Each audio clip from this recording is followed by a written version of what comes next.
Bismillahirrahmanirrahim. Assalamualaikum warahmatullahi wabarakatuh.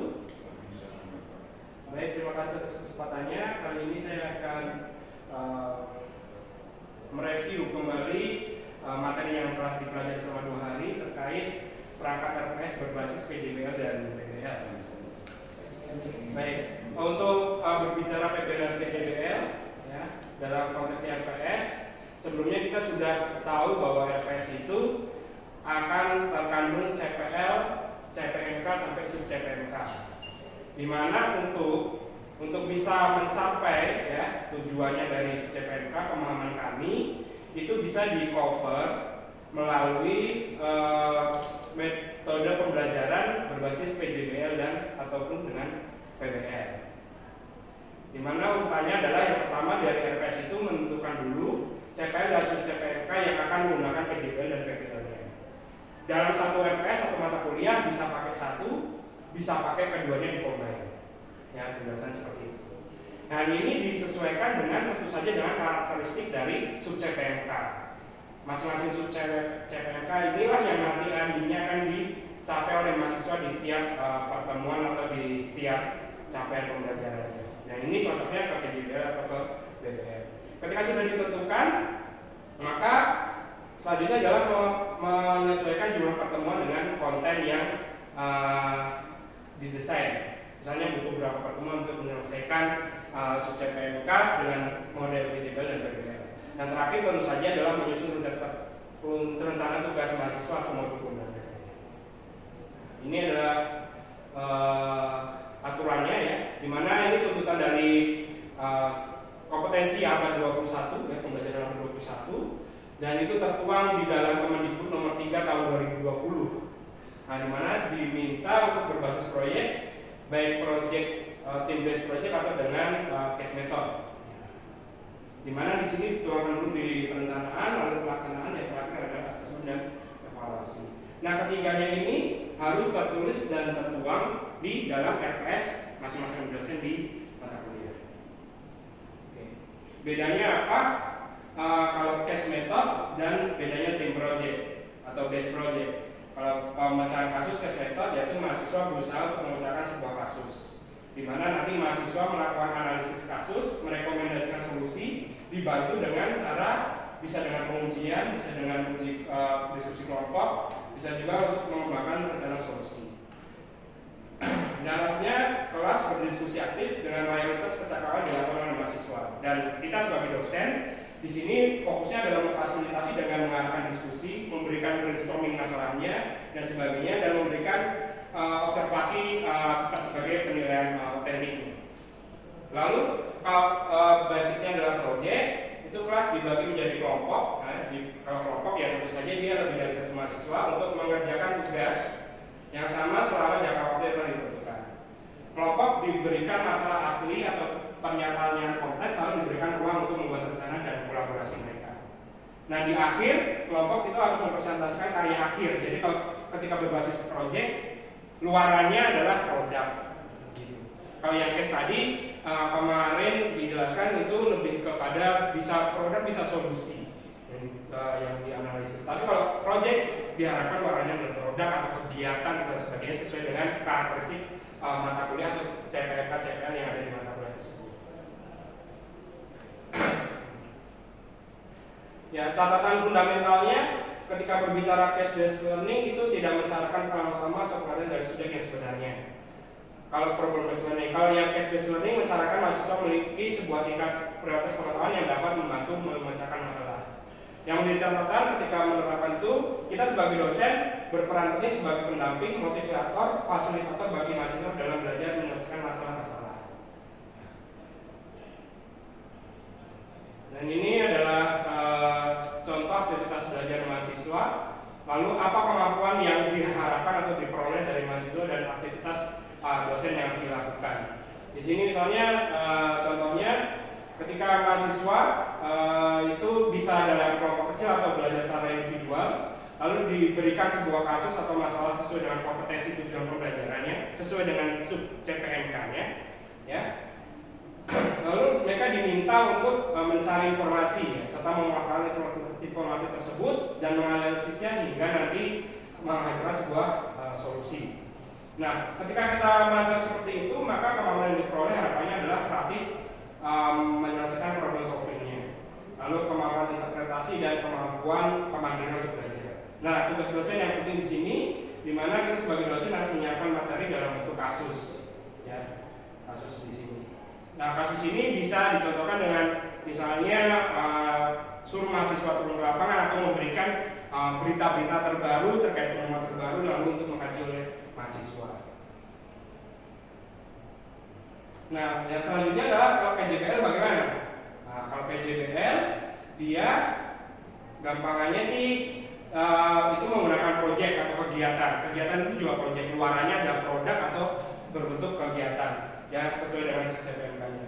Di mana peserta didik berfokus untuk melakukan eksplorasi, penilaian, interpretasi, sintesis dari informasi dan menghasilkan berbagai bentuk hasil belajar.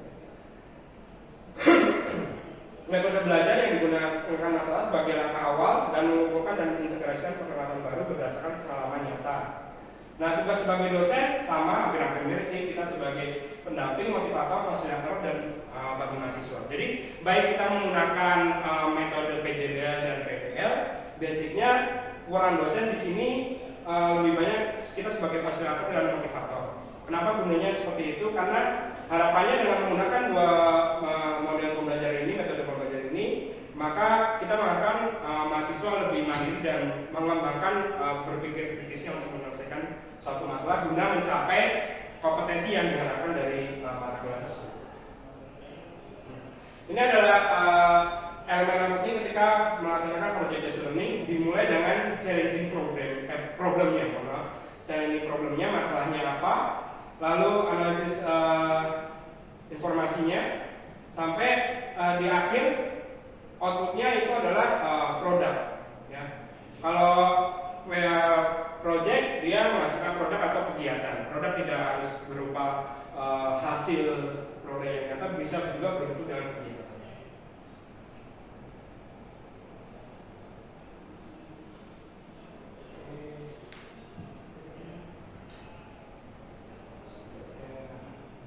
Nah, ini kalau yang PJBL, di mana mahasiswa nanti dibentuk menjadi kelompok kecil, ya. Lalu dia mengerjakan tugas berupa proyek yang telah dirancang secara sistematis dan sebagainya. Lalu terakhir mereka harus bertanggung jawab terhadap perancangan proyek dan mempresentasikannya di akhir.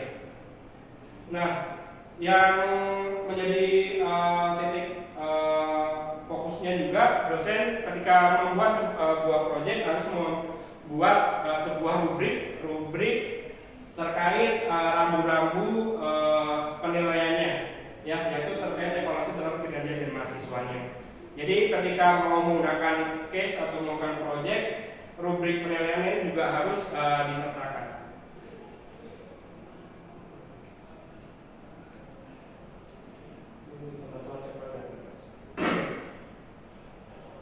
Nah, untuk selanjutnya sebelum kita refleksi lagi terkait bagaimana kapan sih kita harus menggunakan proyek PBL dan PJBL, itu disesuaikan dengan CPL-nya.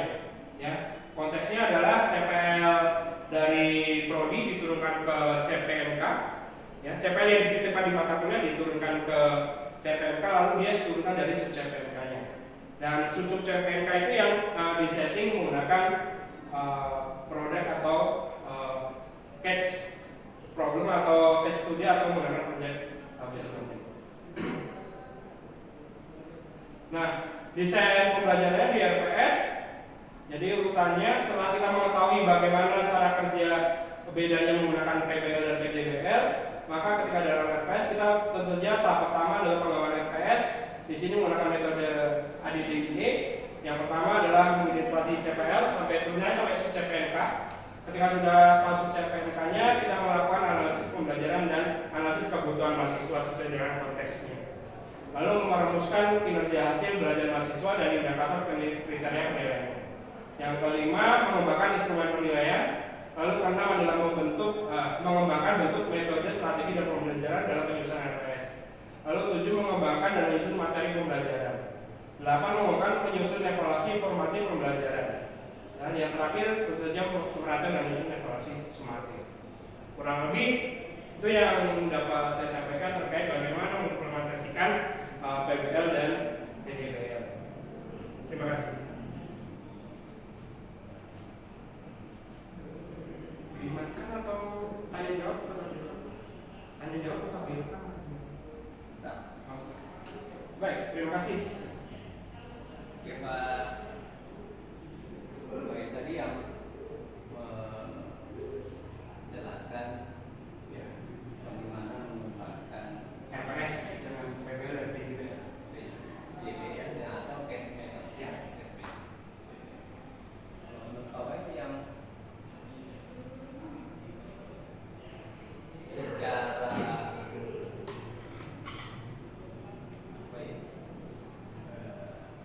logikanya dalam menerapkan PBL saja contoh PBL dalam setiap mata kuliah itu kira-kira berapa PBL yang harus dibuat? PBL yang harus dibuat yang bisa diberikan mahasiswa untuk satu mata kuliah satu semester. Kalau menurut saya harus dianalisis dulu terkait subjek PMK-nya, Pak. Subjek PMK-nya apakah dia tergantung ada beberapa subjek PMK yang memungkinkan kita ada base by case metodenya gitu. Cuma ada pertimbangan juga ketika memberikan kasus walaupun subjek PMK-nya misalnya contoh di mata kuliah saya terkait interaksi manusia dan komputer. Di situ di RPS kami kembangkan kemarin kita menggunakan PBL dan PJBL, di mana PBL itu untuk analisis kebutuhannya. PJBL itu produk hasilnya adalah design interface. Nah, di situ saya membuat satu PBL dan satu PJBL. Tapi di subjek PMK-nya sebenarnya ada dua subjek PMK yang memungkinkan bisa memberikan pakai PBL itu dua. Cuma pertimbangan yang saya berikan, walaupun itu dua, saya tetap memberikan cuma satu karena yang satu sudah dengan proyek. Selain itu kalau tidak ada proyek itu juga dipertimbangkan juga dengan beban tugas atau workload dari mahasiswa itu sendiri. Kalau saya idealnya selain setelah mengecek disesuaikan dengan subjek PMK-nya, lalu rekomendasinya satu atau dua di tiap mata kuliah. PBL atau PBL? Case method. Kalau yang contoh di mata kuliah saya kombinasi ada PBL-nya ada PJBL-nya.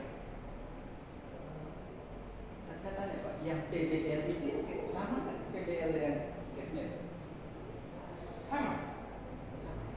Ya. Pemahaman kami dia sama. Cuma tadi ada ini yang membedakannya di sini.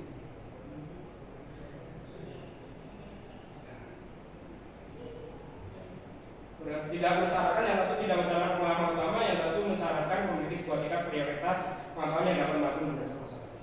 Berbeda. Tapi implementasinya sepengetahuan kami hampir-hampir mirip. Mungkin ada Pak harus lihat mana yang model, mana yang metode. Yang saya khawatir Pak, mungkin yang maksudnya Pak Pet ini justru yang problem solving, bukan PBL. problem solving. Kalau ini berbasis maka mungkin sama dengan PBL yang PBL. Ya, saya tanya lihat yang sampai yang PBL, PJB ternyata yang sama ya. Kalau case CBL-nya ya itu kayak case method kan. Iya. Case method ya biasanya Kasus studi kasus. Iya, terus memberikan solusi. Gitu sih. Kalau PBL Tidak sampai solusi. ya Atau mencari solusi tapi itu berangkat dari masalah. Kalau kasus ya masalah itu adalah lain. Nah, sehingga ya nanti ada yang memang ada yang kalau PBL itu luas. lebih luas. Model apa namanya PBL-nya bisa, maksudnya bisa banyak materi. Kalau yang case method kan Hanya hanya sesuai diberi kasus. Iya. Memang tidak semua sih, tidak bisa. Makanya tadi yang bisa nggak studi kasus dengan PJBL diberikan berapa kali itu secara logika kita begitu. Namanya proyek bukan berjalan nanti. Tidak, iya Pak. Ada yang kegiatan, ada yang tidak. Bersama, bukan proyek.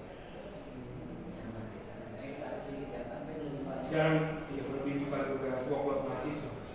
Sehingga hasilnya tidak maksimal. Oh iya. Baik Pak, terima kasih atas masukannya Pak. Mungkin nanti akan saya cari referensi lagi. Cuma kalau melihat kemarin ketika penyampaian materi itu ya analisis utamanya harus dari analisis sub CPMK-nya itu ya, yang melihat itu. Cuma terkait pertimbangan workload-nya belum referensinya belum sampai ke sana. Mungkin ya. Makanya kebiasaan kasus itu dari beberapa CPMK itu ada disajikan. Iya, satu saja. Tidak dua kasus. Iya, satu. Cuma kalau yang kasus saya karena dia kombinasi jadi satu kasus dan satu proyek. Cuma tadi mungkin ada miss antara dia itu sebenarnya case atau yang problem solving begitu ya Pak ya. Makanya yang dilihat ini jangan sampai problem solving dengan problem based learning lain. Oh iya. Kalau ini model yang digunakan tahap pembelajaran. Tapi kalau yang di bawah kan ada tahapan-tahapan dalam menyelesaikan kasus. Siap. Saya Pak. Siap. Oke. Ada lagi Pak? Cukup. Terima kasih atas kesempatannya dan sharingnya. Semoga ini menjadi catatan dan penambahan. Saya kira wassalamualaikum warahmatullahi wabarakatuh.